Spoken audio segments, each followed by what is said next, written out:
Hi guys, this is Sliver here, and in this video I want to talk about the most efficient way of farming exquisite blood.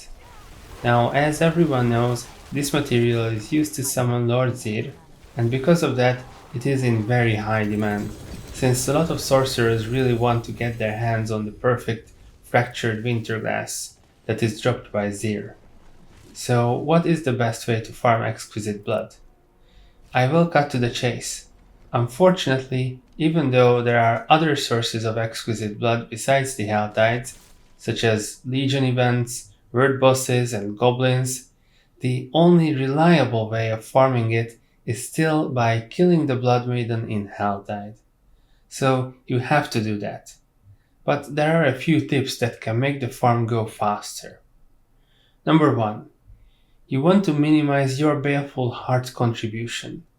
Since the drop rate of blood doesn't seem to be affected by Baleful Heart contribution, you should let others summon the Blood Maiden by using their hearts instead of you using yours. By the way, Baleful Hearts come from Helltide chests and sometimes Helltide Harbingers. So if you are low on hearts, you should look there. Number 2.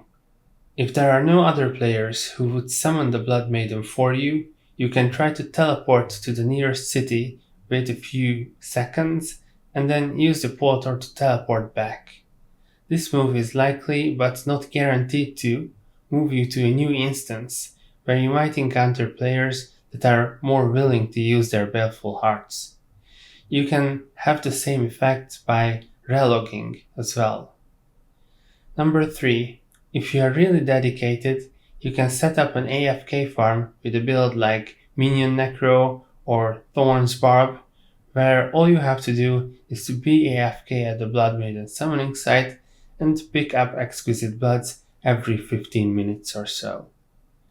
And perhaps most importantly, number 5.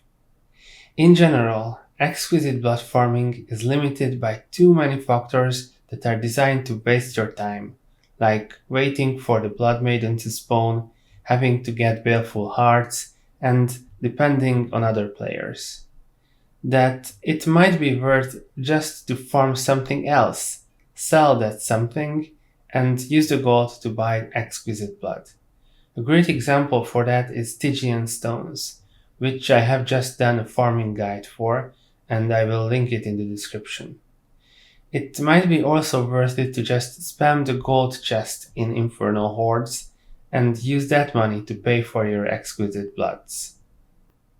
If you still insist on directly farming exquisite blood though, you should follow the tips that I just mentioned. Lastly, when I was researching for this video, I came across some crazy ideas, such as leveling an alt just for the rank 19 reputation chest, which contains a lot of blood, or spamming Legion events. Unfortunately, those ideas, while creative, don't seem to be very efficient, so I do not recommend those. And that's it. Do you have any additions to these tips? Let me know in the comments, and see you guys next time. Thanks.